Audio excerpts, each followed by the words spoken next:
aí, turma, chegando aqui para mais uma aula. Boa noite para quem está assistindo em tempo real. Boa noite para todos vocês que estão aí, estão aqui no nosso chat, pessoal que está chegando. Pessoal, vai começar a chegar agora, tá? Para a nossa aula, mas entenda, nós viemos aqui com essa semana inteira de revisões, são revisões por eixo, né? A prova do CNU, ela está se aproximando, então nós temos vários eixos para trabalhar, são 5 eixos, fora a sua prova de conhecimentos gerais, é muito conteúdo e hoje eu fiquei com a missão de fazer uma revisão completa com você sobre as temáticas do eixo 2. Então, vamos falar de políticas de saúde, vamos falar de indicadores epidemiológicos, indicadores de saúde pública, vamos falar de outras temáticas, legislação do Sistema Único de Saúde, com base nas últimas questões que caíram da da banca FGV em seus mais diversos concursos. No entanto, não sei se você sabe, a FGV, ela é uma banca que costuma muito, ela consegue muito se adequar ao contratante. Como assim, Michele? Me explica. Explico.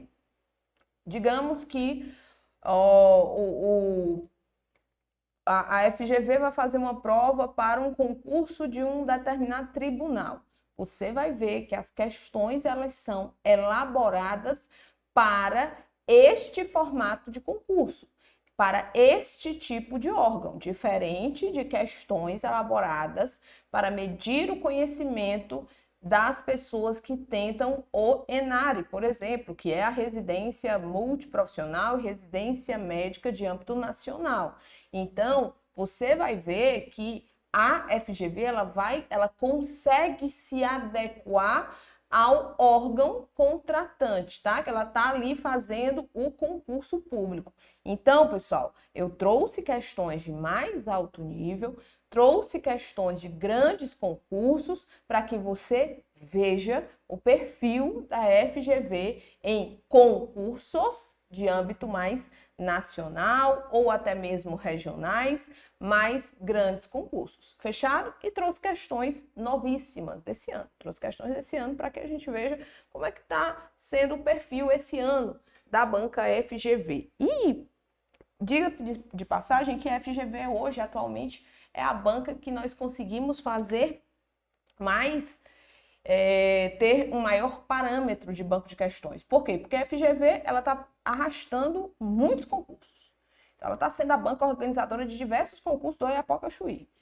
Segundo, os concursos de âmbito nacional estão sendo FGV. Então, os exames nacionais, Exame Nacional de Residências, ENARE, FGV. Concurso Nacional Docente, FGV. CNU, FGV. EBSER, FGV. Fora os outros tantos concursos que a banca é FGV.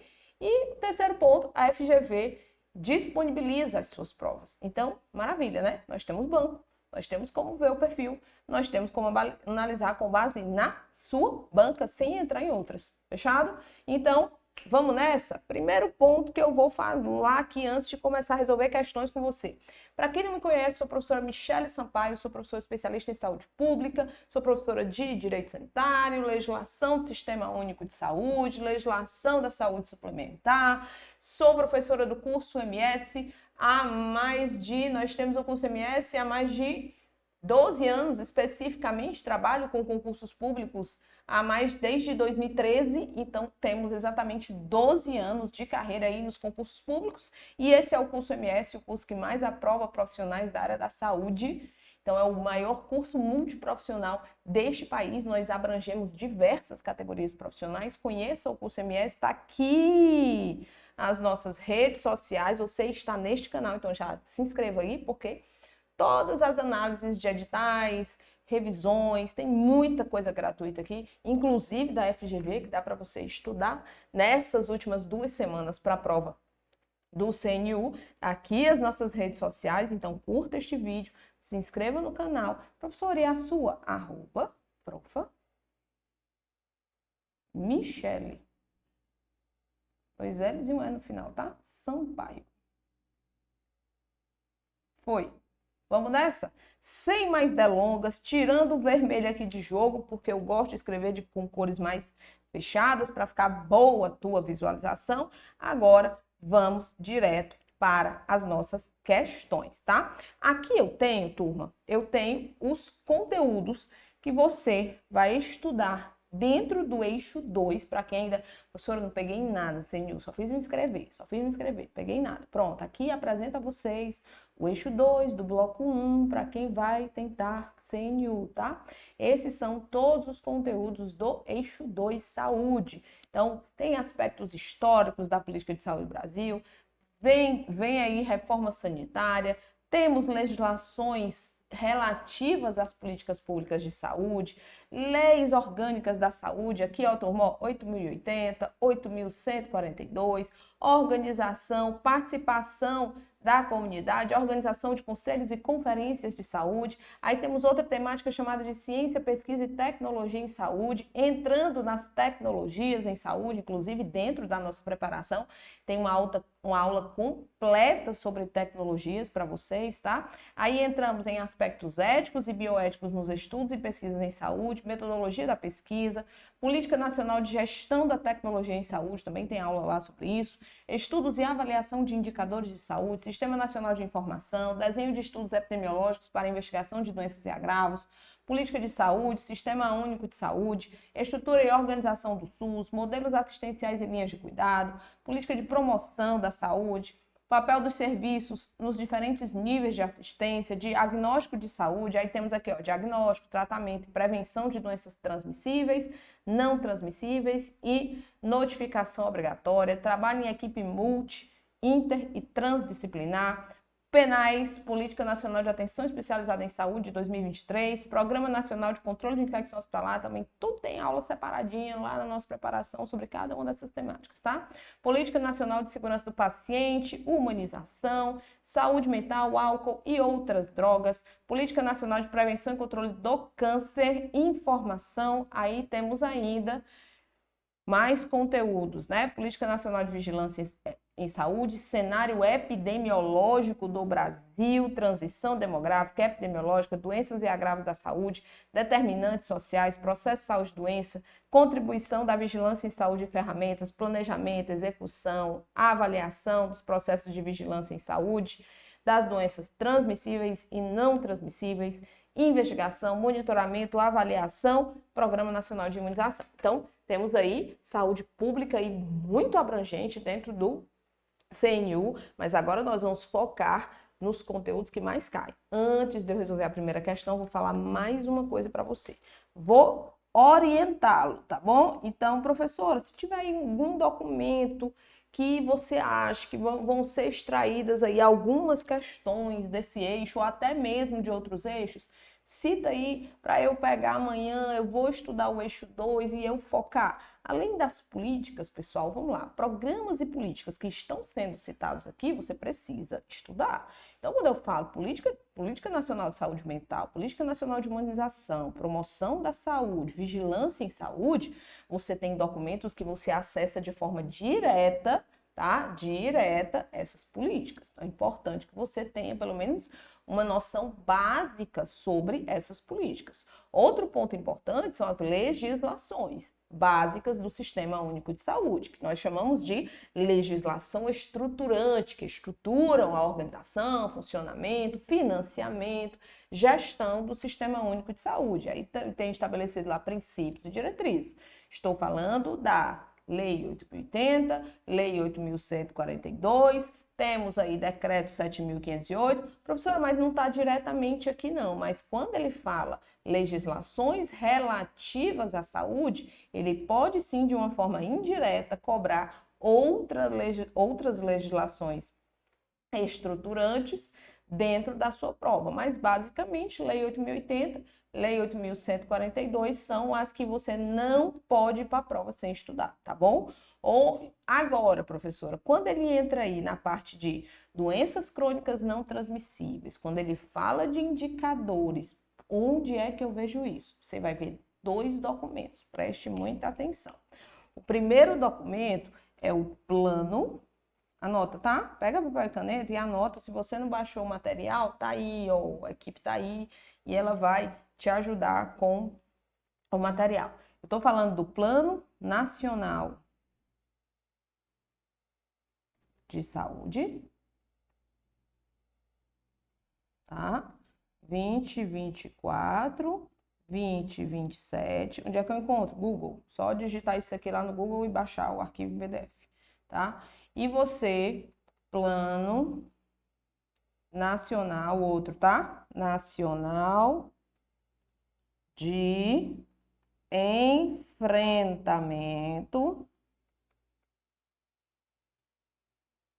às doenças crônicas não transmissíveis, tá bom? Esse aqui é 2021, 2030.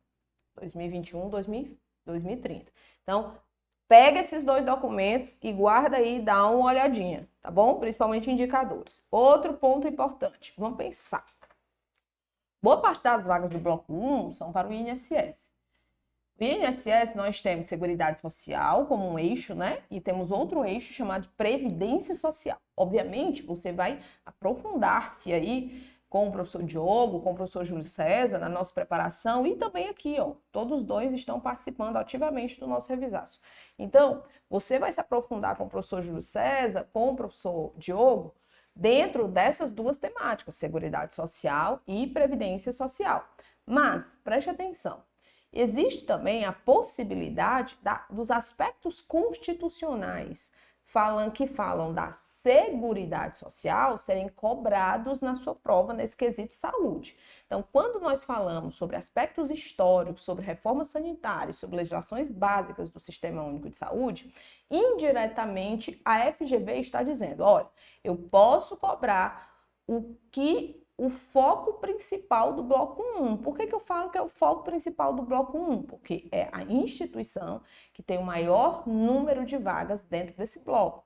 Então, não espere uma prova voltada de forma muito multiprofissional. Eles podem direcionar boa parte das questões para esses pontos: Seguridade Social, Previdência Social. E nós temos aspectos constitucionais ali nos artigos 194 e 195 da Constituição que vão falar de saúde, de previdência e de assistência social. E vão no 196 até o 200, artigo 196 até o 200 da Constituição de 88, vão falar dos aspectos da saúde. E dentro desses aspectos, você vai ter ali algumas atualizações, algumas emendas constitucionais que foram acrescidas aí nos últimos 3 anos, tá bom? 2022 para cá. Fechado? Fechado, fechado, fechado? Então, vamos nessa? Olha aqui, primeira questãozinha diz o seguinte, 2 pontos. Um indivíduo do sexo masculino com 25 anos de idade, ele procurou uma clínica de saúde da família exigindo que fosse, gente, eu só beber uma água aqui para eu começar a tirar direto, tá bom? Vamos nessa? Vou tirar direto agora aqui, tá? Porque agora nós precisamos de concentração total. Quem se desconcentra em chat, para de olhar chat agora. Fecha esse chat ou então desativa aí no teu aplicativo do YouTube esse chat e venha para cá, porque eu quero lhe mostrar o que pode cair na sua prova e fazer várias revisões com você aqui de várias temáticas, tá bom? Um indivíduo do sexo masculino com 25 anos de idade, lembrando que todas as questões aqui são FGV, procura uma clínica de saúde da família e ele exigia que ele fosse fornecido um tratamento profilático antirretroviral pré-exposição. Esse tratamento deveria ser em comprimidos, tá? Pois ele ficou solteiro recentemente, estava curtindo a vida, ó. Ficou solteiro recentemente e ele tem tido relações sexuais frequentes com muitas pessoas, né? E aí eu quero correr risco, eu não tô nem aí, eu vou fazer, sei lá, vou ter relação sexual com quem eu quiser e eu vou fazer o seguinte, eu não vou usar preservativo, eu não uso preservativo, tá aqui, ó, ele referiu que não faz uso de preservativo e que no próximo final de semana ele vai se encontrar por meio de aplicativo de relacionamento. Então, olha, eu tô com 2 encontros já marcados para o próximo final de semana, com 2 pessoas diferentes, com as quais ele nunca teve relação previamente. O responsável pela clínica respondeu que não estava indicada a distribuição do medicamento para pré-exposição, tratamento profilático pré-exposição, nesta situação dele específica. Segundo o disposto pelo Programa Nacional de HIV e AIDS do Ministério da Saúde, e que o medicamento teria que ser comprado pelo próprio indivíduo. Então, o que foi que o responsável pela clínica disse? Olha, o negócio é o seguinte, você está querendo se expor ao risco, não vai fazer o uso de preservativo, então você é quem vai ter que adquirir, comprar a sua própria profilaxia medicamentosa. Não existe dentro do Programa Nacional de HIV e AIDS do Ministério da Saúde nenhuma relação, né, nenhuma indicação da distribuição de uma profilaxia antirretroviral pré-exposição, tá, de medicamentos gratuita pelo SUS. Pergunta da questão. A conduta tomada pela clínica da família à luz das diretrizes nacional foi o quê? Professora, uma questão dessa não cai para mim, não, professora. Eu sou assistente social, o que tem a ver? Cuidado, tá? Quando a gente fala de concurso unificado, quando nós falamos de concursos nacionais, de âmbito nacionais, e que eles cobram documentos do Ministério da Saúde, ações do Ministério da Saúde, incluem protocolos clínicos e diretrizes terapêuticas, não caia nessa que não cai. Isso aqui é prova de auditor de controle externo. Então, tá aqui, caindo. Tá bom? O que essa questão está exigindo do candidato? Se ele conhece as normativas do Ministério da Saúde, se ele conhece os manuais, os protocolos clínicos, as notas técnicas do Ministério da Saúde da Anvisa. Então, primeira coisa, existe, pessoal, alguma orientação do Ministério da Saúde, algum manual que diga isso? Existe. A profilaxia pré-exposição,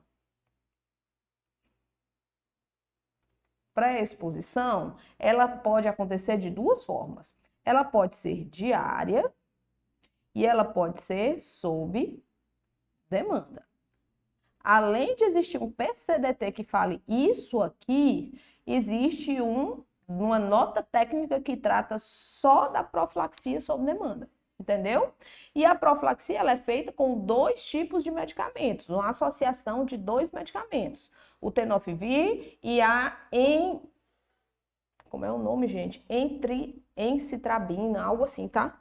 Acho que é encitrabina o nome do medicamento. Então, associação dessas 2 medicações. Mas ela existe? Existe. E o Ministério da Saúde determina a distribuição? Sim. Ok? Para, obviamente, as pessoas que procuram o serviço para fazer isso. Então, procuram para ter, né, o tratamento profilático. Ou apresentam alguma condição que é necessário esse tratamento profilático. Então, vamos lá.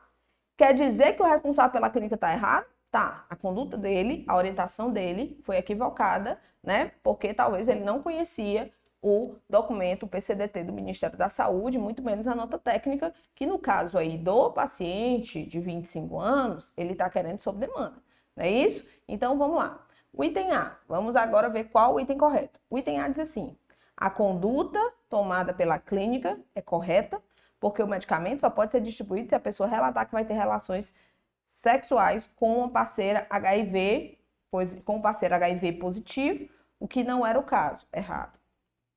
Tá? Então, primeiro ponto, a conduta foi correta ou incorreta? Foi incorreta. Então, o item A não está correto, o item B, muito menos, o item C, parcialmente correto. Não, pois o tratamento profilático pode ser distribuído gratuitamente, desde que o paciente solicitante seja homem e informe. Não, tem nada a ver. E o item D fala que é incorreto, o item A é incorreto. Então, só pode ser ou esse ou esse. No item D, ele diz que a conduta foi incorreta, uma vez que a distribuição da profilaxia pré-exposição está prevista em diretrizes do Ministério da Saúde em situações desse tipo. Exatamente, PCDT. É isso? Incorreta, porque em situações como essa, as diretrizes atuais prevêem apenas o uso do tratamento profilático injetável. Não, é oral. E isso é o que deveria ter sido proposto pelo médico da clínica de família. Tá errado, tá errado, tá errado, tá errado. Então, o item D de Deus é bom é o gabarito da nossa primeira questão. Olha aqui o que é essa profilaxia pré-exposição. É uma das formas de se prevenir do HIV, é a profilaxia pré-exposição. Ela consiste na tomada de comprimidos, então é oral, né? Não é injetável, antes da relação sexual, que permite ao organismo estar preparado para enfrentar um possível contato com HIV. A pessoa em profilaxia realiza acompanhamento regular de saúde, com testagem tanto para o HIV como para outras ISTs, beleza? Então vamos para mais uma, né? Mais uma do TCE. Olha a segunda. Recentemente, o Ministério da Saúde observa como a FGV trabalha nesses grandes concursos. Ela pega o portal do Ministério da Saúde, ela pega documentos da Anvisa e do Ministério da Saúde e ela explora-os. Tá bom? Então, ela vai explorar esses documentos. E quando eu estiver falando de equipe multiprofissional, por exemplo, para o auditor de controle externo nesse concurso, poderiam fazer dentistas, médicos, eu acredito que fisioterapeutas, enfermeiros e tinha outra categoria aí envolvida. Tá bom? Então, eram 5, 6 categorias que poderiam fazer para auditor de controle externo nessa área específica. Então, vamos lá. Olha aí, recentemente o Ministério da Saúde, a empresa que produz a terapia gênica para o tratamento da AME, atrofia muscular espinhal, assinaram um acordo. Isso aconteceu, pessoal, em março de 2025, tá bom? Para que o SUS ofereça a terapia com um medicamento, que eu não vou falar o nome dele aqui, né? Mas o acordo foi feito entre o Ministério da Saúde e a Novartis, tá bom? A empresa, né, a indústria farmacêutica Novartis, e o nome comercial do medicamento é Zolgensma, aos pacientes do SUS portadores dessa doença. Em relação a esse acordo, é correto afirmar. Vamos lá. O tratamento é indicado para crianças em até 6 meses de idade. Segundo, é um tratamento que ele está condicionado, esse acordo foi feito, por isso que chama-se de acordo de compartilhamento de riscos, pois ele foi feito na condição de acompanhamento da melhora do paciente. Então, a depender da condição e dos resultados terapêuticos que o Zolgensma vai fazendo no paciente, aí sim o Ministério da Saúde, ele vai cumprir com o acordo financeiro com a Novartis, aí no caso que foi a indústria escolhida. Por quê? Porque, se eu não me engano, é o medicamento mais caro ou é um dos medicamentos mais caros do mundo. O custo do Zolgensma, ele chega, em média, a 7 milhões de reais. Então, é um medicamento de altíssimo, altíssimo, altíssimo custo. Entendeu? Então, vamos lá. A pergunta da questão é, em relação a esse acordo, é correto afirmar? Aí no item A, ele diz assim, ó, o repasse de recursos será realizado apenas se houver uma cura clínica após a administração do fármaco. Não é necessário haver uma cura clínica após a administração, mas um acompanhamento de eficácia terapêutica, de resultados terapêuticos à medida da utilização da medicação. Item B, o modelo prevê um pagamento escalonado, com possibilidade de interrupção, conforme a resposta clínica observada. Então, a depender da resposta clínica observada, aí o Ministério da Saúde vai cumprindo de forma escalonada o pagamento da medicação. Esse é o gabarito da nossa questão, tá bom?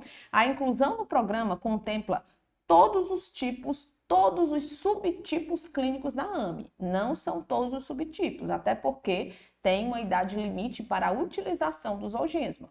Os critérios de elegibilidade, exigem que os pacientes tenham entre 2 e 5 anos de idade. Eu falei para vocês até 6 meses, né?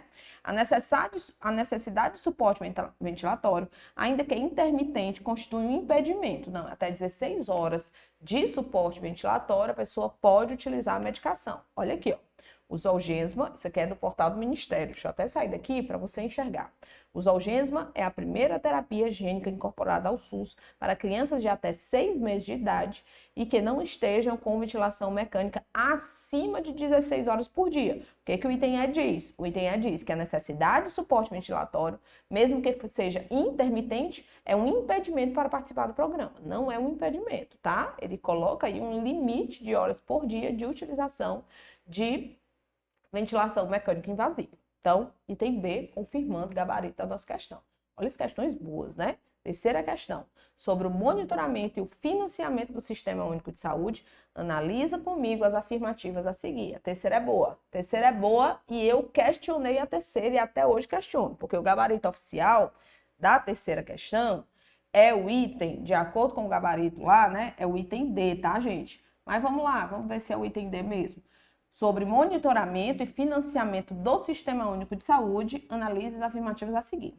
O Relatório Anual de Gestão, o RAG, é um dos instrumentos de planejamento do SUS. Quais são os 4 principais instrumentos de planejamento do Sistema Único de Saúde? Os instrumentos, anota, porque isso pode cair na sua prova, tá? De planejamento do Sistema Único de Saúde são Plano de Saúde, Programação Anual de Saúde, temos ainda o Relatório Anual de Gestão e temos ainda o Relatório Quadrimestral de Prestação de Contas. Então, esses são os instrumentos de planejamento do Sistema Único de Saúde. Ele está dizendo no item 1 que o RAG é um dos instrumentos de planejamento do SUS. Isso aqui para mim está verdadeiro, concorda comigo? Se o 1 está verdadeiro, ele está pedindo o correto, então o item D já não dá para ser. Beleza? Item 2. O relatório anual de gestão acompanha e avalia as iniciativas operacionalizadas pelo programa anual, pela Programação Anual de Saúde, de acordo com o planejamento quinquenal lá do Plano Nacional de Saúde, visando alcançar os objetivos do Sistema Único de Saúde. Então, exatamente, o relatório ele vai acompanhar e avaliar as iniciativas que foram operacionalizadas, ou seja, vai fazer uma avaliação das iniciativas da operacionalização estabelecida pela Programação Anual de Saúde, de acordo com o planejamento do Plano Nacional de Saúde, ou seja, a programação ela atende o que está estabelecido no Plano Nacional de Saúde, claro que dentro daquele exercício, visando alcançar os objetivos do Sistema Único de Saúde. Obviamente, então para mim também está correto. Item 3. O modelo de gestão do SUS ele é descentralizado, concordo. E ele é alinhado com as metas e indicadores do Plano Nacional de Saúde de 2024 a 2027. Concordo também. Não é isso? As diretrizes, objetivos e metas do plano plurianual, as ações da lei orçamentária em cada ano.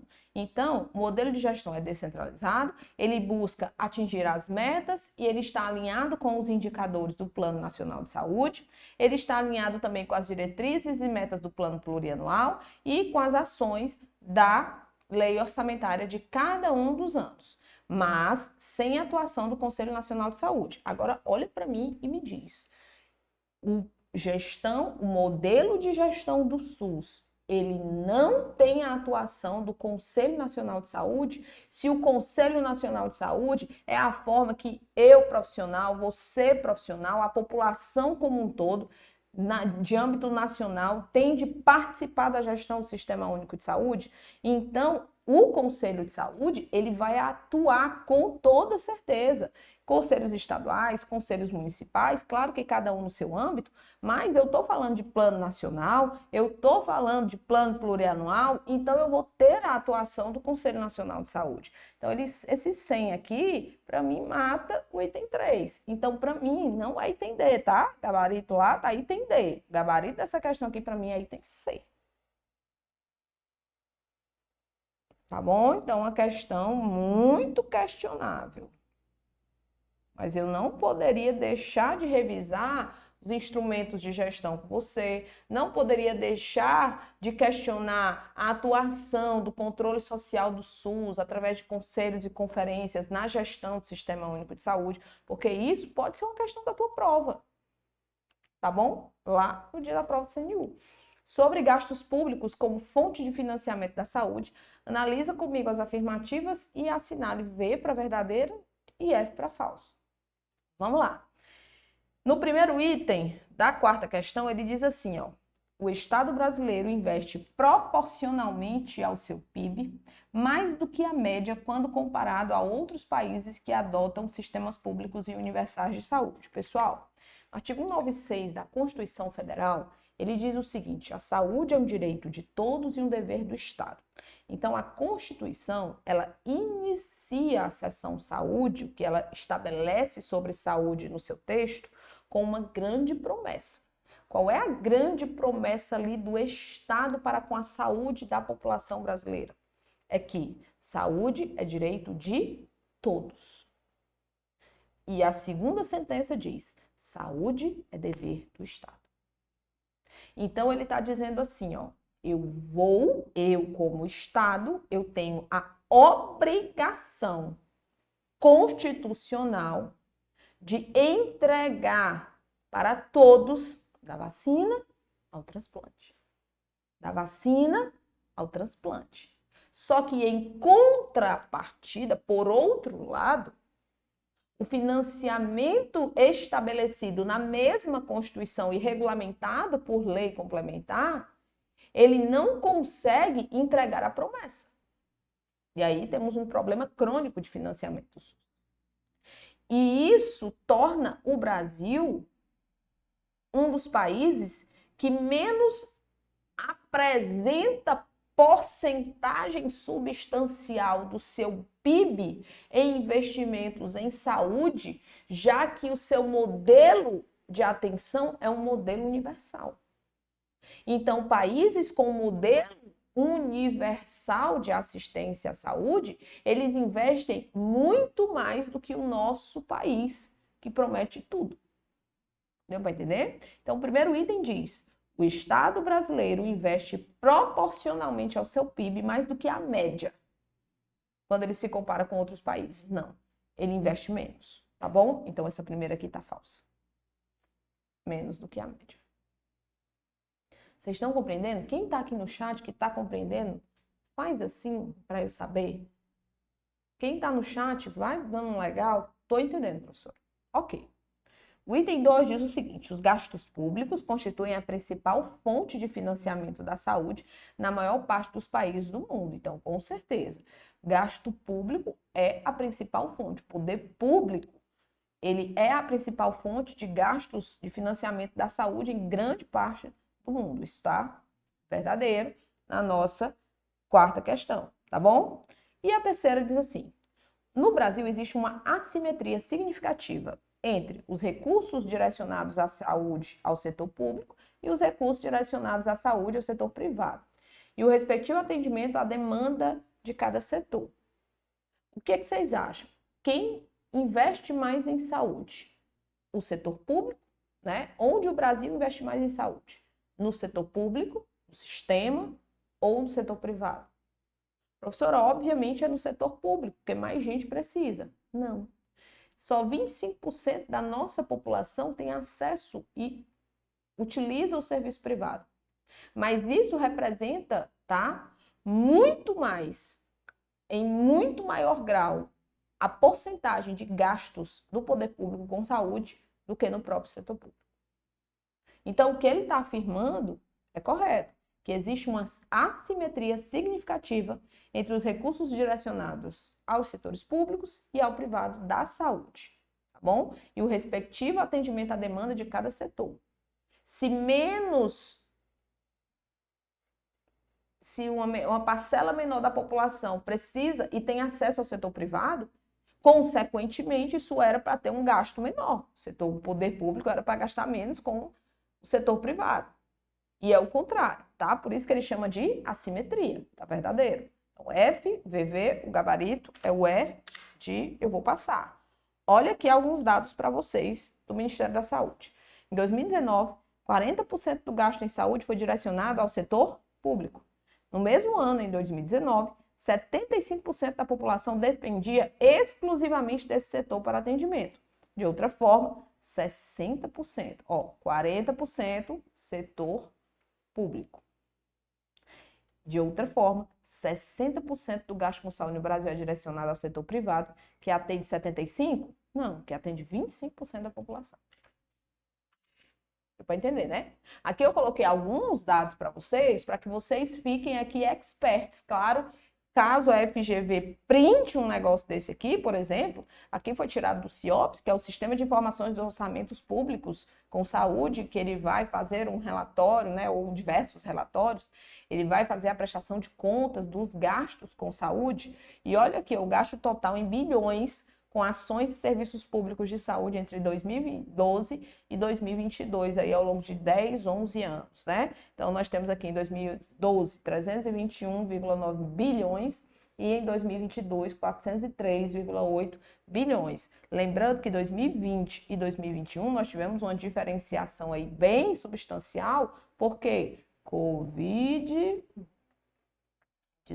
incluindo também 2022, né, que foi bem substancial, um pouco menos, mas a diferença foi grande em relação aos outros anos anteriores, tá? Aqui também, ó, o Brasil investe pouco em saúde pública quando ele é comparado com países que também têm sistema de saúde universal. Olha aqui, o Brasil, do seu PIB, ele investe 3,95%. Olha a quantidade, né? A porcentagem do PIB do Brasil em saúde.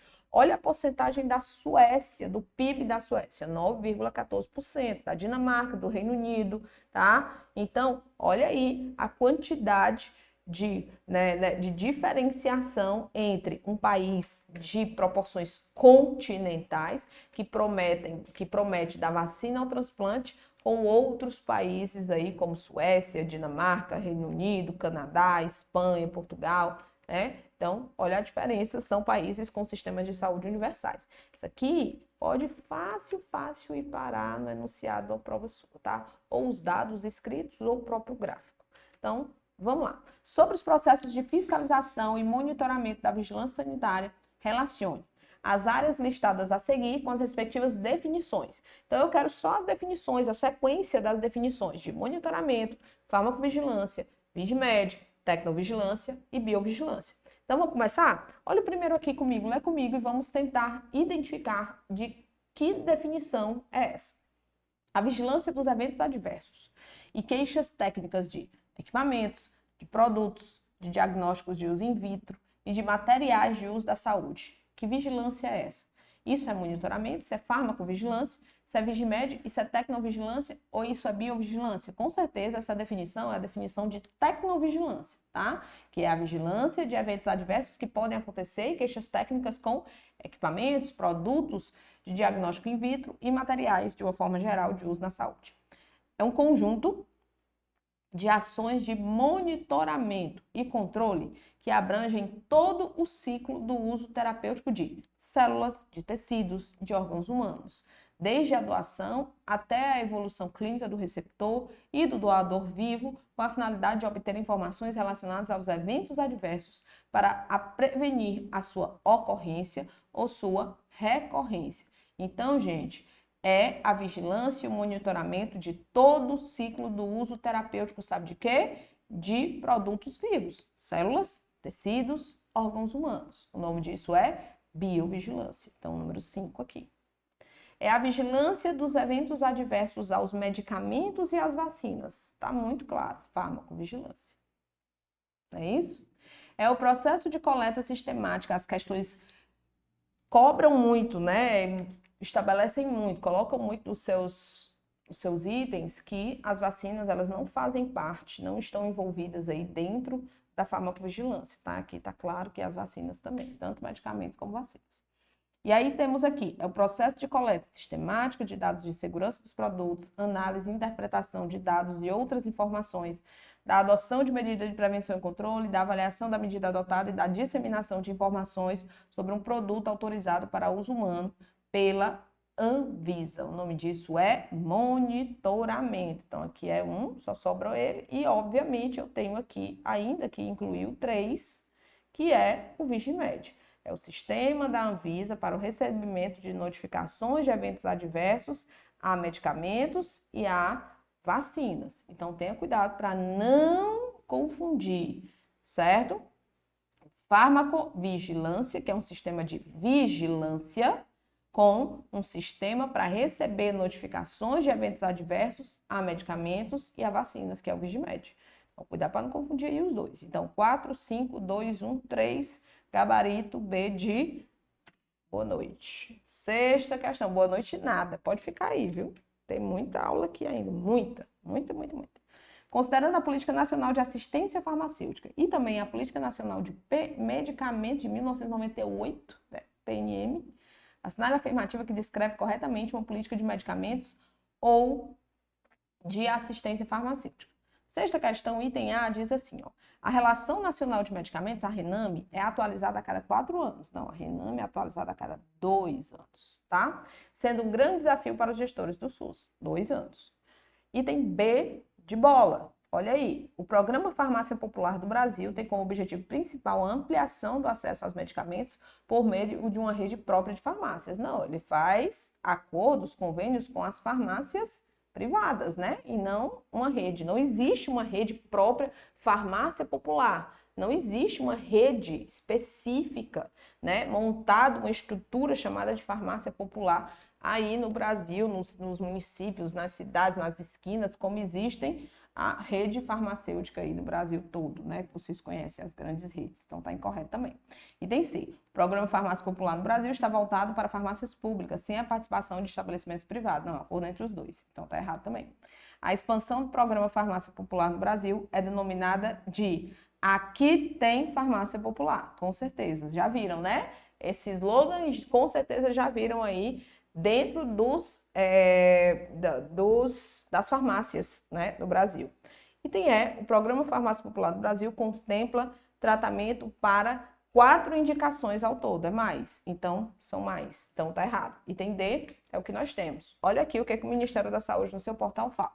O Programa Farmácia Popular do Brasil é um programa do governo federal, última atualização dessa página, 2025, tá? Então, super novo. É um programa do governo federal que visa contemplar a disponibilização de medicamentos utilizados na atenção primária por meio de parceria com farmácias da rede privada. Então, parceria entre o governo federal e as farmácias da rede privada. Dessa forma, além das unidades básicas de saúde e farmácias municipais, o cidadão também pode obter medicamentos nas farmácias credenciadas dentro do programa Farmácia Popular do Brasil. A partir de 14 de fevereiro de 2025, esse programa passa a disponibilizar gratuitamente 100% dos medicamentos e insumos de seu elenco à população brasileira.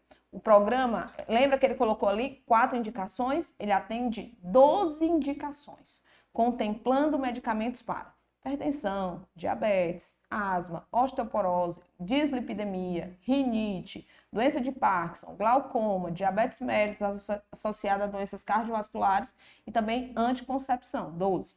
Além disso, oferece fraldas geriátricas para pessoas com incontinência e absorventes higiênicos para beneficiários do programa de dignidade menstrual. Então, temos aí uma diversidade interessante esse programa do governo federal, tá? Farmácia Popular.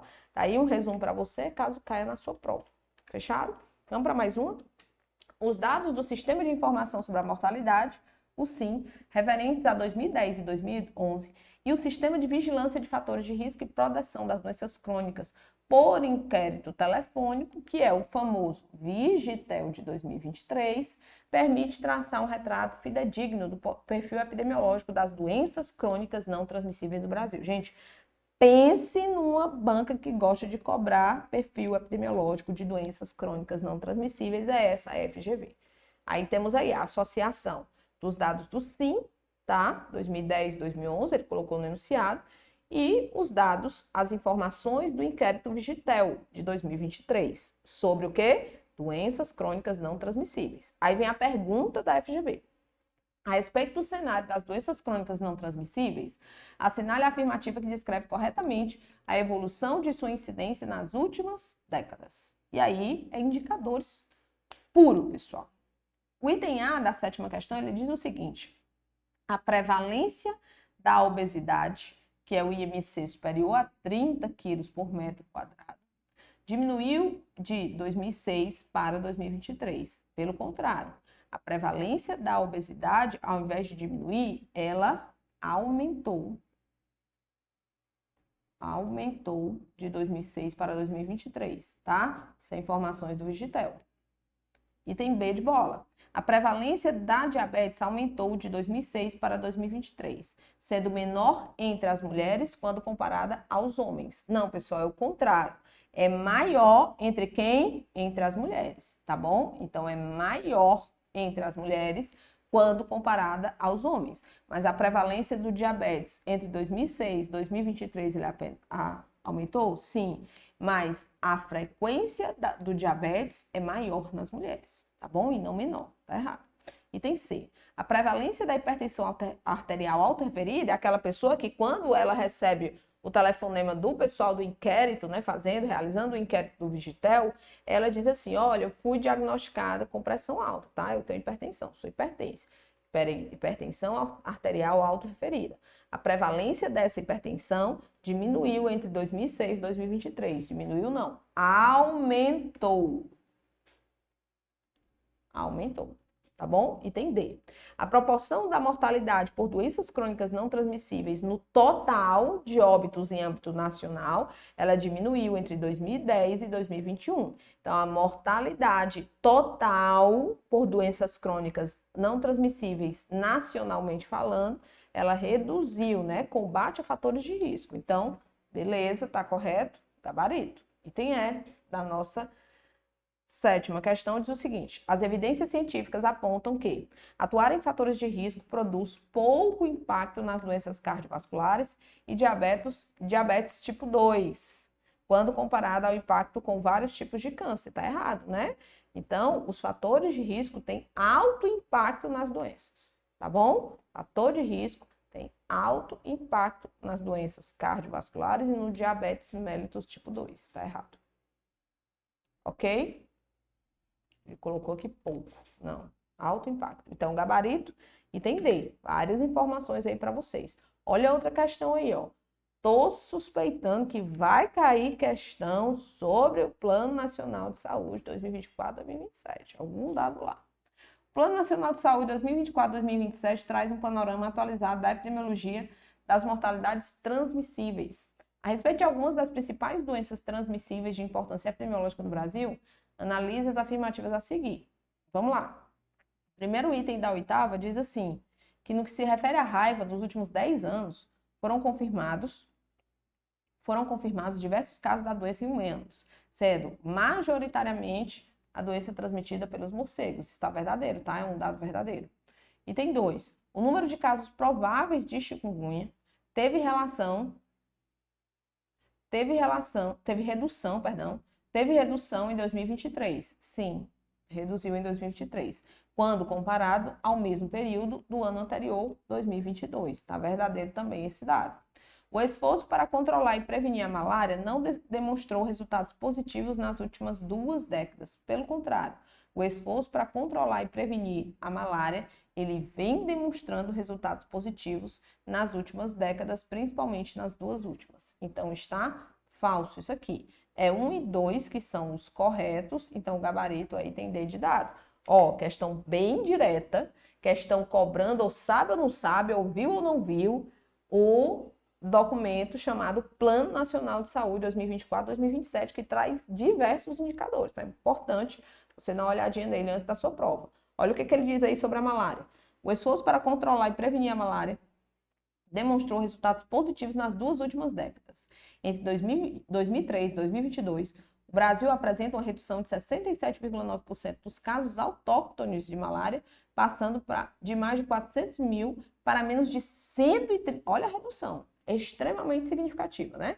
130 mil casos, após um longo período de reduções de casos iniciado em 2006, com exceção a um leve aumento de 8% no ano de 2010. O Brasil apresentou reduções sustentadas no número de casos autóctones de malária ano após ano, chegando a alcançar em 2016 menos de 123 mil casos autóctones da doença. Beleza? Então, tá aí informações sobre a malária que justificam a nossa opinião aqui falsa como item 3. no item 3. Nona questão. A portaria 635 de 2023 institui, define e cria um incentivo financeiro federal de implantação, de custeio e de desempenho para as modalidades das equipes multiprofissionais de atenção primária em saúde, que são as famosas EMULTs, né, pessoal? Eu substituí as equipes do NASF. Então, NASF hoje é multis, tá bom? Então, hoje, as que são habilitadas são EMULTs. Com base nessa normativa, assinale a opção que descreve corretamente as características dessas equipes. Então, vamos lá. Nona questão, item A diz assim. As EMULTs são equipes compostas por profissionais de saúde de diferentes especialidades médicas? Não. São de diferentes especialidades. Então, entra nutricionista, entra assistente social, entra especialidades médicas, entra profissional de sanitarista, né, de saúde pública, entram diversas especialidades, mas não especialidades médicas exclusivamente, que atuam de maneira complementar e integrada às equipes que atuam na atenção primária à saúde e dentro das equipes do saúde da família, né? Então, apoia ali a atenção primária. O restante está até correto, mas médicas não, então está incorreto. Item B. As modalidades de EMUT são definidas de acordo com a carga horária das equipes, concordo, o tempo de serviço, a natureza da atuação e a área geográfica de abrangência. Não, não tem área geográfica, não tem natureza da atuação, não tem tempo de serviço desses profissionais, é carga horária das equipes, carga horária do profissional médico, dos profissionais da equipe, quantidade de abrangência de cada equipe, tá? Então, são esses os fatores que caracterizam as modalidades. Então, item B é correto. Item C. As EMULTs são incumbidas do desenvolvimento da integralidade das ações de atendimento individual, atendimento em grupo, domiciliar, são atividades coletivas, apoio matricial, discussão de casos, atendimento compartilhado entre profissionais e equipes, entre outras ações. Sim, fazem dentre essas e outras ações. Tá correto? Item D.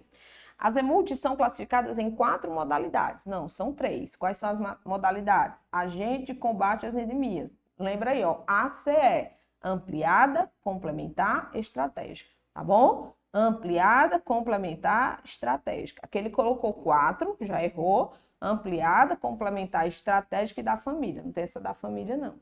Ah, professora, muito fácil, né? A resposta é não. Se você olhar a infinidade de conteúdos que você tem que estudar e você lembrar dessa portaria específica, que é uma portaria relativamente nova e que é uma portaria que ela é adicionada ali à Política Nacional de Atenção Básica, gente, não é fácil não, tá? Por mais que a pergunta seja uma pergunta simples, eu não olho só para a pergunta simples, eu olho o todo do concurseiro, que é o edital, né? O conteúdo programático do teu edital. Então, entendeu o gabarito da nossa questão? Agora vamos aqui, eu botei X mais X aqui na família, tá? Nessa modalidade. Opa, não é essa mesmo não. Essa aqui, meu povo, tá errada mesmo, colocou 4. Viajei aqui, tá? Pronto. Todas as modalidades de EMULT devem ter no mínimo uma carga horária individual médica de 30 horas semanais exigidas por equipe. Não, vem aqui nesse quadro aqui, que eu fiz esse quadro assim que essa portaria foi publicada, e eu uso esse quadro até hoje. Olha aqui, ó. As modalidades são 3, né? Agente de combate às endemias, não esquece. Ampliada, complementar, estratégica. ACE. A carga horária mínima do médico é de 10 horas semanais. Carga horária individual médica é de 30 horas semanais. Tá errado, tá bom? 10 horas. A carga horária mínima dos demais profissionais da equipe é de 20 horas. Beleza? A quantidade da ampliada, lembra de ampla, maior. Ele vai abranger 10 a 12 equipes. Carga horária mínima da ampliada, 300 horas, tá? O somatório de carga horária mínima da equipe toda, 300 horas semanais. E a carga horária máxima por cada categoria dentro de uma equipe ampliada é de 120 horas. Então, se eu tiver fisioterapeutas ali, eu tenho que ter de fisioterapeuta 120 horas no máximo. Deu para entender? Complementar 5 a 9 equipes, 200 horas de carga horária mínima da equipe e 80 horas por categoria.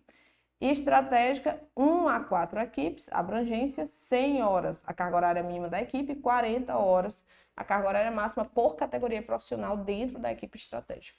Pegou aí, né? Então, gabarito da questão, só voltando, item C, 10ª questão. O ESUS Atenção Primária é uma estratégia da Secretaria de Atenção Primária, ó, foi lançado pela portaria 1412 no ano de 2013, o ESUS, em substituição ao SIAB. Lembra do SIAB? Sistema de Informação da Atenção Básica? Tá. Foi substituído pelo ESUS Atenção Primária, SISAB, né? Na verdade, SISAB. A estratégia da Secretaria de Atenção Primária para reestruturar as informações da atenção primária à saúde em nível nacional.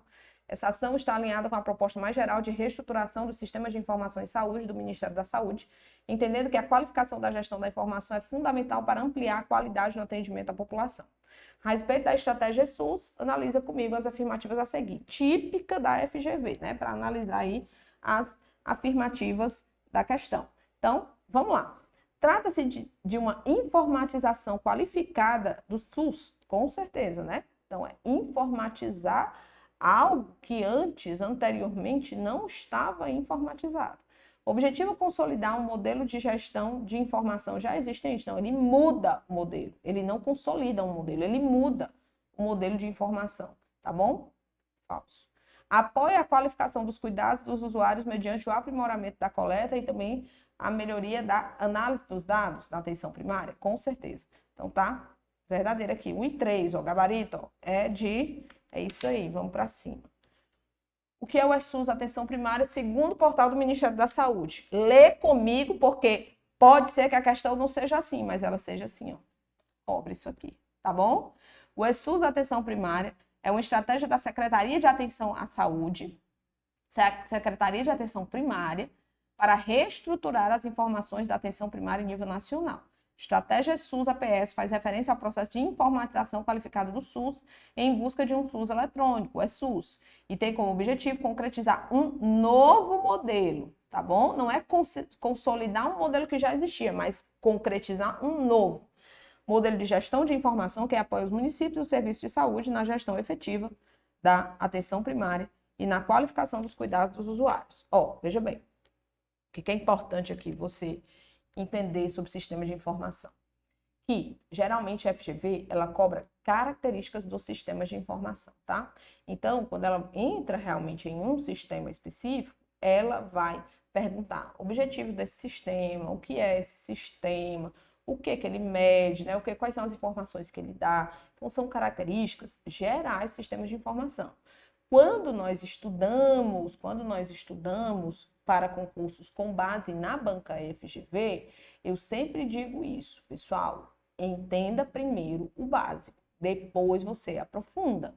Quando você vai estudar, por exemplo, o Plano Nacional de Saúde 2024-2027, olha a estrutura, o que esse plano traz. Depois você vai lendo ponto a ponto. Não adianta fazer uma leitura direta. Leia as metas, leia os indicadores, olha o objetivo desse plano, olha a situação epidemiológica desse país. Então, vá aos poucos, porque senão você vai se perder e na hora da prova você não vai conseguir resgatar da tua mente uma informação pontual que é o que a banca vai te cobrar. Tá bom? Mas olha como essa questão foi uma questão de entendimento geral. O que é o ESUS? Qual é o objetivo dele? Né? Então, é só isso. Basicamente isso. Vamos para mais uma. A regulação se organiza em diferentes dimensões, né? Regulação, ela vai abranger diferentes dimensões, necessariamente integradas entre si, com base nessa estrutura da regulação. São exemplos corretos de ações da regulação do sistema de saúde. Então, me dê exemplos de regulação do sistema de saúde. Olha aqui o item C. O controle social é uma forma de regular um sistema de saúde? Com toda certeza. Da população, da sociedade civil organizada, controlar as políticas de saúde. Uma ouvidoria em saúde também é uma forma de regular um sistema de saúde? Com toda certeza. Quando eu levo uma reclamação para uma ouvidoria de um serviço, de um hospital, de uma secretaria, é uma forma que eu tenho de participar ativamente daquele processo de definição de políticas, de gestão, de organização, da gestão do sistema de saúde. Vigilância sanitária, ele faz a regulação? Sim, é uma polícia, né? Nós chamamos de polícia sanitária e atua diretamente com regulação. E a epidemiológica também. A regulação da saúde suplementar. Então, a ANS, que regula a saúde suplementar no Brasil, é uma forma de regular o sistema de saúde? Com certeza. A avaliação e a incorporação de tecnologias em saúde, que deve seguir todo um rito, todo um protocolo, tá? Para incorporar ou avaliar tecnologias. Isso é uma forma de regular o sistema de saúde, com toda certeza. Então, os melhores exemplos aqui de regulação, de ações de regulação do sistema de saúde, estão aí no item C. Elaborar decretos, normas, portarias, função de gestão, planejamento, financiamento, controle social, ouvidoria, até aí, ó, item D, ok. Regulação da saúde suplementar, utilização de sistema de informação que subsidiam o cadastro, isso aí não. Produção e regulação do acesso, também não. Aí ele coloca CNES, aí coloca aqui, ó, regulação da saúde suplementar, o único que não é regulação é cadastramento de estabelecimentos e profissionais da saúde. Tem que ser, é o gabarito da nossa questão. Mais uma, essa foi mais fácil, mas ao mesmo tempo foi uma questão de atualização. E aí, se você não soubesse a atualização, a lei que atualizou a Lei 8.080, você ficaria ali meio perdido. Mas vamos lá. O que é importante você saber? Que nos últimos anos, principalmente nos últimos 2 anos, 3 anos, vou falar de 2022, depois da pandemia, né? A partir de 2020, mas 2020, 2021 tivemos poucas. Mas de 2022 para frente, muitas atualizações da Lei Orgânica da Saúde, Lei 8.080. Então, uma dessas atualizações aconteceram em diversos anos. Professora, como é que eu faço para saber das atualizações? Primeiro, assista a minha aula lá de Lei 8.080, atualizada, que está atualizada, de Lei 8.080, que está no portal. Caso você não tenha ainda a nossa preparação, professora, quero te maratonar o CNU. Tá aqui, ó. Vou levar lá para frente para você ver comigo aqui. Preparação, ó, tá? Preparação, valor promocional, R$ 1.399, dá tempo para você maratonar aí as aulas, por R$ 699 em 6 vezes de R$ 166,50 sem juros, preparação bloco 1, tá? Todos os eixos temáticos do CNU, Concurso Nacional Unificado. Mas voltando para cá, aí você vai ter uma aula completona, né, lá de Lei 8.080 e de outras legislações e outras políticas. Mas, se eu quero saber das atualizações, vai ano a ano. 2023, o que mudou na Lei 8.080? 2024, 2025, 2022, 2021. Porque se você for, eu vou decorar as últimas atualizações, você não vai saber que em 2023, principal atualização que nós tivemos foi a instituição da Política Nacional de Saúde Bucal, que além de estabelecer as diretrizes da Política Nacional de Saúde Bucal através dessa lei, então de renovar essas diretrizes, ela alterou a Lei 8.080 em diversos pontos relativos às atribuições e campo de atuação do SUS. Ela alterou a Lei 8.080 no artigo 6º, tá? Ela alterou a Lei 8.080 no artigo 16º, atribuições da União, 17º, atribuições da direção estadual do Sistema Único de Saúde do Estado, 18º, atribuições da direção municipal do Sistema Único de Saúde. Então, as alterações foram artigo 6º, 16, 17 e 18, incluindo, claro que dentro de cada âmbito, as atribuições relativas à política de saúde bucal, à saúde bucal no âmbito do Sistema Único de Saúde. Além disso, ela define no artigo 6º também o que é saúde bucal, tá? Então, passa a incluir nos objetivos e atribuições do Sistema Único de Saúde a execução de ações de saúde bucal. Vigilância sanitária já existia, saneamento básico ali nos artigos já existiam, epidemiológica, assistência terapêutica integral, inclusive farmacêutica também, tá? Então, essa lei aqui, 14.572, que institui a Política Nacional de Saúde Bucal no âmbito do SUS e altera a Lei 8.080 para incluir a saúde bucal no campo de atuação do sistema. 13º, tendo em vista o campo de atuação da terapia ocupacional, não precisava nem colocar, porque a prova foi para isso, tá? Mas esquece a terapia ocupacional aqui. Dá para você resolver a questão sem necessariamente ter terapia ocupacional. tem estreita relação com as políticas públicas voltadas ao atendimento da pessoa do transtorno do espectro autista, à luz da atualização da Política Nacional de Saúde da Pessoa com Deficiência, outra política que tem caído muito nas provas da FGV, tá? Que foi instituída através da Portaria 1526 de 2023. É correto afirmar que a Política Nacional de Saúde Mental e a alteração da rede de cuidados à pessoa com deficiência, tá? O que é correto aí? A nova política, questão 13, olha aí, a nova política exclui os centros especializados em reabilitação do atendimento da pessoa com transtorno do espectro autista? Claro que não, pelo amor de Deus, ela inclui. Os centros especializados em reabilitação, os CER, na modalidade aditiva, passam a receber 20% de incremento do custeio mensal por atenderem pessoas com transtorno? Também não. A política foi implementada sem a participação pública ou pactuação entre os gestores? Pelo contrário, teve pactuação tripartite, sim. A política passou a contemplar as pessoas do transtorno do espectro autista em diversos pontos, sim, como público-alvo da rede de cuidados à pessoa com deficiência, com diretrizes específicas de cuidado integral, está corretíssimo, incluído pessoas com o transtorno do espectro autista dentro da política e da rede. A nova política limita o acesso ao cuidado às fases iniciais do desenvolvimento infantil, excluindo adolescentes e adultos com transtorno do espectro autista. Não exclui. Então, item D é o gabarito da nossa 13ª.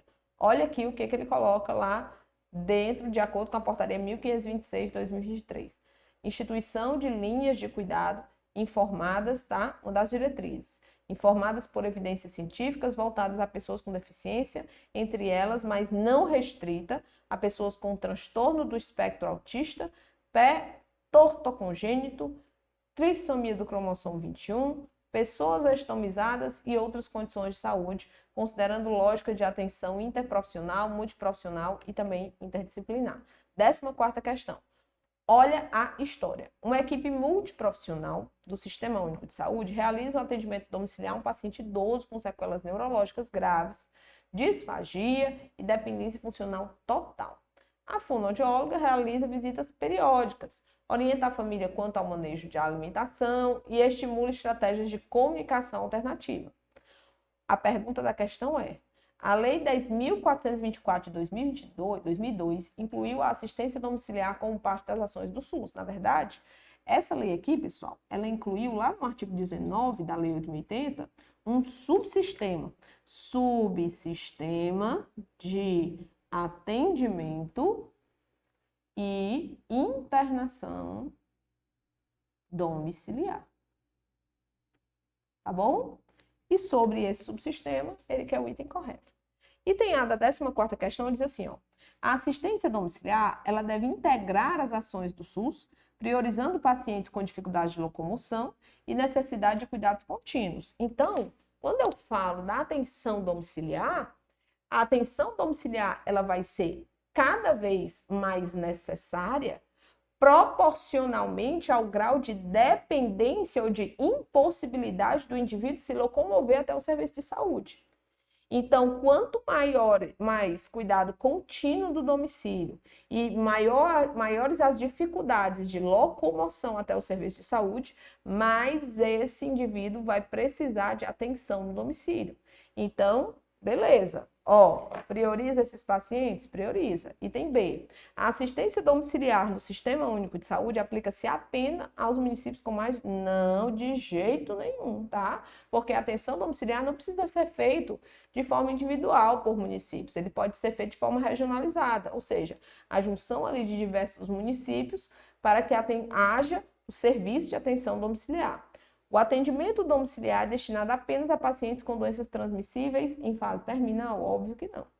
A assistência domiciliar substitui completamente a atenção hospitalar em todos os casos de média complexidade? Não, depende do caso. O atendimento domiciliar deve ser realizado exclusivamente por profissionais médicos e enfermeiros do Programa de Saúde da Família? Óbvio que não, né? Tem o SAD e tem as equipes da atenção primária à saúde, que não são compostas exclusivamente por médicos e enfermeiros. Então, tá aí, gabarito da questão A de aprovada, e vamos para a 15ª questão.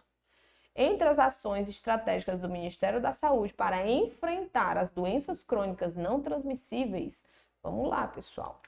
As principais ações para o enfrentamento de doenças crônicas não transmissíveis é o combate aos fatores de risco. O uso exagerado do álcool e do tabaco são fatores de risco? São. Então, o item A diz assim, ó, a redução da prevalência do tabagismo, ou seja, as pessoas que são fumantes deixarem de fumar, reduzir a prevalência, certo? Do tabagismo é uma ação para enfrentar doenças crônicas não transmissíveis? Com toda certeza. O aumento da cobertura vacinal de idosos não tem nada a ver de influenza, isso que é doença infecciosa, tá? Dengue, zika e chikungunya, infecciosa. Tuberculose, notificação compulsória, infecciosa, tá? Redução no índice de transtorno mental incapacitante, não tem relação com a redução das doenças crônicas não transmissíveis. Então, a única que tem aqui é o item A de aprovada, questão fácil.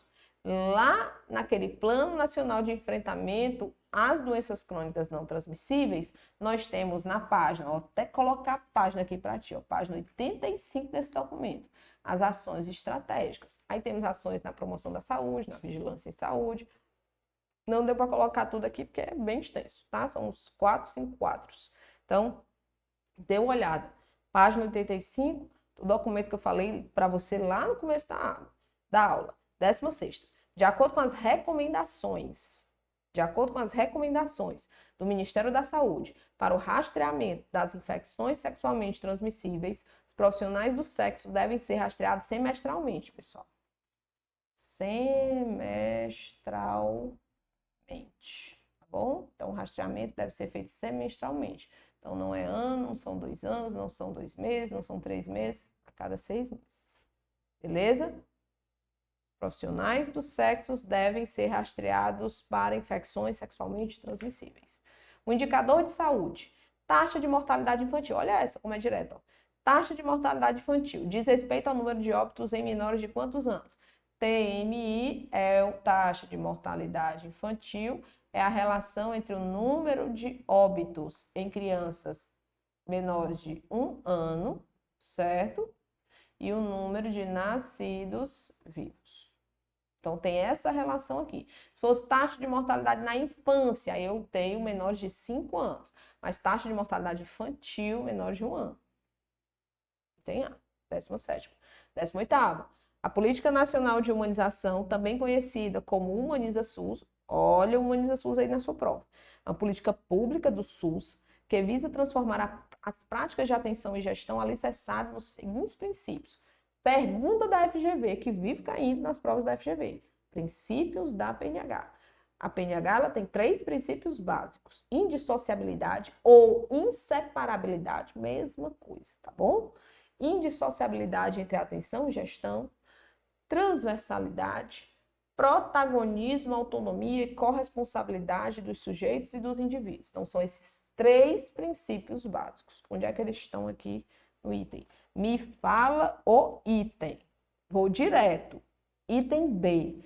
Inseparabilidade entre a atenção e a gestão dos processos de produção de saúde, transversalidade e autonomia e protagonismo dos sujeitos, certo? Colocou da forma dele, mas é isso. Aqui no item D, ele fala inseparabilidade entre atenção e gestão dos processos de produção de saúde, capilaridade estrutural, aqui fala em segmentação, aqui fala em ações dissociativas e subordinação estrutural, e no item A fala em segmentação e subordinação dos atores. É errado, errado, errado. Item B são os princípios da política. Acerca do planejamento e do orçamento do SUS. As afirmativas a seguir estão corretas, à exceção de uma. FGV gosta de colocar a afirmação, lá no final coloca esse termo, à exceção de uma. A exceção de uma você já sabe que é o incorreto. Então, fala sobre o tema aí, à exceção de uma. Incorreto, que é o incorreto, tá? Então, sobre o planejamento e orçamento, eu quero o item incorreto. É isso. Deu para entender? Então, vamos lá. 19ª questão. O processo de planejamento e orçamento do Sistema Único de Saúde, ele é ascendente.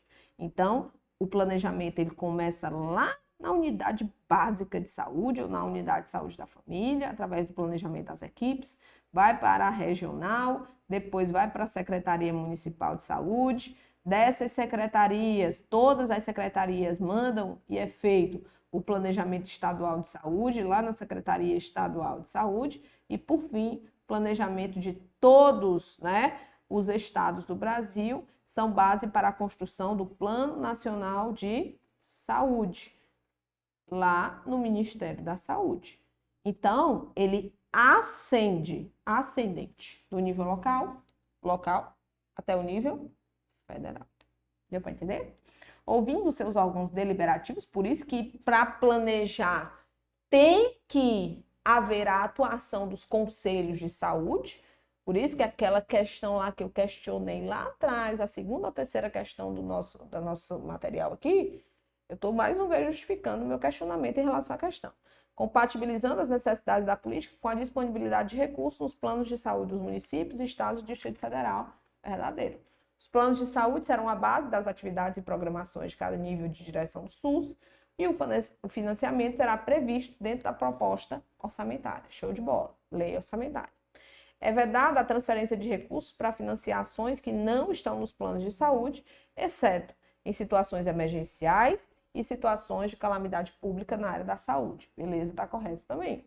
O Ministério da Saúde estabelecerá as diretrizes a serem observadas na elaboração dos planos de saúde em função das características epidemiológicas e de organização dos serviços de cada jurisdição.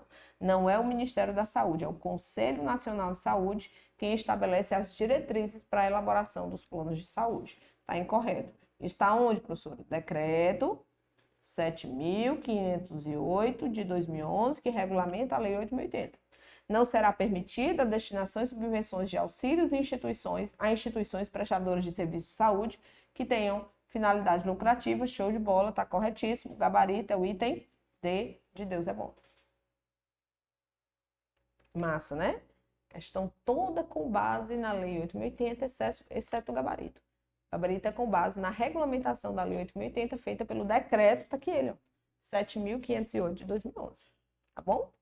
Vamos nessa? 20ª. Eita, professora, muita coisa. Muita coisa. A CNU, gente, nós estamos falando de concursos federais, então vamos continuar aqui a nossa revisão. Se quiserem mais, tá? Não esquece, já deixou o like?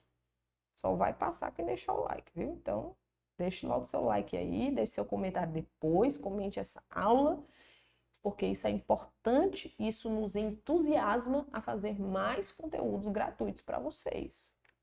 Tá bom? Não é todo mundo que faz aula de qualidade, aula realmente com seriedade, para vocês passarem uma prova de forma gratuita. Então, tá aí. Vamos lá. 20ª. Olha só. Acerca da organização, da direção. E se você é profissional da saúde, nós já entramos na nossa nova preparação para edital para EBSER, tá? Próximo concurso EBSER 2026, 2027, nós estamos antecipando esse projeto e já estamos começando o novo projeto EBSER. Fala com a nossa equipe, a equipe vai colocar o link aí do nosso atendimento, para que você pergunte como é que funciona esse projeto pré-edital, para que você que vai encarar aí os próximos grandes concursos EBSER, porque esses próximos serão gigantescos, com muitas vagas. 20ª. Acerca da organização, direção e gestão do Sistema Único de Saúde, avalie as afirmativas a seguir, venha com V para verdadeiro e com F para falso. Olha o primeiro item, ele diz assim: as ações e serviços de saúde executados pelo SUS, seja diretamente ou mediante a participação complementar da iniciativa privada, serão organizados de forma regionalizada e hierarquizada em níveis de complexidade crescentes. Isso aqui é o caput do artigo 8º da Lei 8.080, tá verdadeiro. Copiou e colou. A direção do SUS, ela é única, mas ela é única, cuidado, tá? Ele colocou incompleto, vamos lá. Item incompleto só será incorreto se existir na mesma questão um item mais completo do que ele. Quem é meu aluno já me viu falando isso, ou no aulão, ou em aula mesmo. Esse item, ele está incompleto, porque ele diz assim, o artigo 9º. A direção do Sistema Único de Saúde, ela é única em cada esfera de governo. A nível nacional, ela é feita pelo Ministério da Saúde, estadual, Secretaria Estadual ou órgão equivalente, municipal, Secretaria Municipal ou órgão equivalente. Artigo 9º. Está incompleto? Tá. Está incorreto? Não. Até então, não. Porque na mesma questão não tem um completo, totalmente completo. Está verdadeiro. Tá bom? Os municípios poderão constituir consórcios para desenvolver em conjunto as ações e os serviços de saúde que lhes correspondam. Artigo 10º. Caput. Também, ó. 8, 9, 10. Verdadeiro. Copiou e colou. V. Eu vou passar. 21. A ideia de que a Política Nacional de Humanização deve se fazer presente e estar inserida em todas as políticas e programas do SUS diz respeito ao seguinte princípio dessa política. Quantos princípios nós temos? Básicos, 3. Indissociabilidade entre atenção e gestão, transversalidade e protagonismo, autonomia e corresponsabilidade dos sujeitos e coletivos. Beleza. Qual desses 3 princípios apresenta a versão de que a PNH ela deve atravessar, estar inserida em todas as políticas e todos os programas do Sistema Único de Saúde? Transversalidade. Tá bom? É a política mais transversal do SUS. Uma atribuição da direção municipal do Sistema Único de Saúde. Ó, artigos, revisa, tá? Artigos 15 ao 18.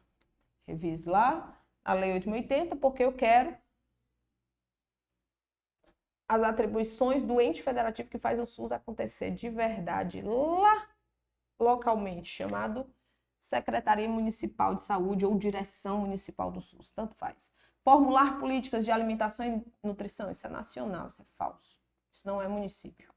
Avaliar as redes hierarquizadas do SUS, também não é município. Reformular políticas de nutrição e saúde no âmbito empresarial, nada, né? Então, também está falso. Coordenar o serviço de vigilância sanitária. Quem coordena a vigilância sanitária é o Estado, então não é o município, está falso. Executar serviço de saúde do trabalhador. Tanto executa vigilância sanitária, vigilância epidemiológica, saúde do trabalhador, saneamento básico, tá? Saúde bucal, alimentação e nutrição, executa. Então, é município. Artigo 18, gabarito, letra E. De acordo com a RDC número 63, de 25 de novembro de 2011, que dispõe sobre os requisitos de boas práticas para o funcionamento dos serviços de saúde, olha a definição: totalidade de ações sistemáticas que são necessárias para garantir que os serviços prestados estejam dentro dos padrões de qualidade exigidos para os fins a que se propõe. Então, serviço prestado dentro do padrão de qualidade. Garantia de que o serviço prestado esteja dentro do padrão de qualidade exigido. Isso é garantia de qualidade. Isso é uma das definições dessa RDC, tá bom, gente? 24. A atenção básica caracteriza-se como um conjunto de ações no âmbito individual e coletivo que abrangem promoção, proteção, prevenção de agravos, diagnóstico, tratamento, reabilitação e manutenção da saúde. Acerca da atenção básica, avalie as afirmativas a seguir, assinale V para verdadeira e F para falso, sobre a atenção básica. Então, vamos nessa? Sobre a atenção básica. V para verdadeiro, F para falso. Primeiro item, a atenção básica considera o sujeito na sua singularidade, na complexidade, na integralidade da inserção sociocultural e na busca da promoção da sua saúde, da prevenção e do tratamento de doenças e a redução de danos ou de sofrimentos que possam comprometer suas possibilidades de viver de modo saudável. Beleza, está correto, né? Então, considera o sujeito de forma singular, a sua cultura, né? Com ações de promoção, prevenção, tratamento, enfim. A atenção básica tem na saúde da família a sua estratégia prioridade. Então, lembre sempre, a atenção primária à saúde, ela tem no estratégia saúde da família a sua prioridade para a organização, né, de acordo com os preceitos do SUS, verdadeiro. O fundamento da atenção básica é possibilitar o acesso universal e contínuo a serviços de saúde de qualidade, resolutivos. Ela é a porta de entrada preferencial, não é a única, mas ela é a preferencial do sistema, com o território adscrito, de forma a permitir o planejamento, a programação descentralizada e de acordo com o princípio da equidade. Verdadeiro, lindo, as afirmativas são todas verdadeiras, respectivamente. E a nossa última questão. Última questão, e eu gostei muito, viu, de estar com vocês. Quem curtiu aí? Quem curtiu aí? 25 questões, muita coisa, né? Em 1h30. E o melhor de tudo, muita revisão. Isso é o principal, tá? Principal, não esquece. Quem perdeu lá o início, volte lá no início, que eu dou muitas dicas boas lá no início para você. Não esqueça de seguir as nossas redes sociais, porque nós vamos trabalhar amanhã, daqui até sexta. Toda noite, às 20 horas, canal do YouTube do Curso MS é o nosso ponto de encontro, tá? Todas as noites, daqui até sexta-feira, Curso MS é o nosso ponto de encontro, nosso canal. Então, vamos lá, continuando, vamos finalizar. Nos últimos anos, o Brasil tem observado um crescimento acelerado. Aliás, começa aqui, né? Perdão. Os dispositivos eletrônicos para fumar são conhecidos por vários nomes. Cigarros eletrônicos, vapes, pods, entre outros.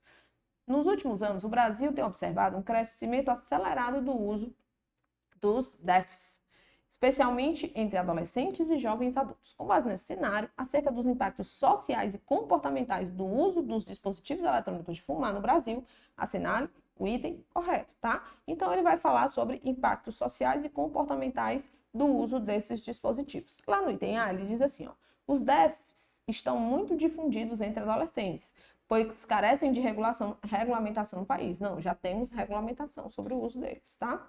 Os DEFs são preferidos pelos mais jovens, pois são mais seguros para a saúde do que cigarros comuns. Não, pelo contrário, né? Então, nós temos aí um engano quando diz que são mais seguros. Os DEFs impactam menos o meio ambiente, pois o seu uso não exala vapor tóxico. É por isso que muitas pessoas acham que ele não causa impacto no meio ambiente, né? Simplesmente pelo vapor que ele solta por não ter um cheiro característico específico. Eles são inofensivos, não vou nem continuar, pois não tem fumaça que, quando inalada, afeta os pulmões. Vou nem continuar, né? Sem lógica. Os DEFs utilizam vários sabores, o que facilita o início ao tabagismo e atrai novos consumidores, em especial o público mais jovem. Verdadeiro. Tem gabarito da nossa questão. Só lembrando, ó, aí é a nossa preparação, dá tempo de gabaritar, tá? Nossa equipe deixa o link aqui, você vai lá. Você pode parcelar até 6 vezes de R$ 166,50 e dar o teu último tiro aí no CNU, mas não deixa de acompanhar o nosso revisaço de hoje não, né? De ontem. Tem a aula do Diogo, ainda tá aí, tá? Nós deixamos aí, talvez até amanhã ainda fique aí, mas aproveite, assista a aula do eixo, acho que é eixo 1, que foi ontem. Eu sei que foi Seguridade Social, não foi ontem? Então, aula de ontem, aula de hoje e amanhã tem nova aula para vocês, tá? Tudo de bom, Deus abençoe. Até a próxima. Tchau, tchau.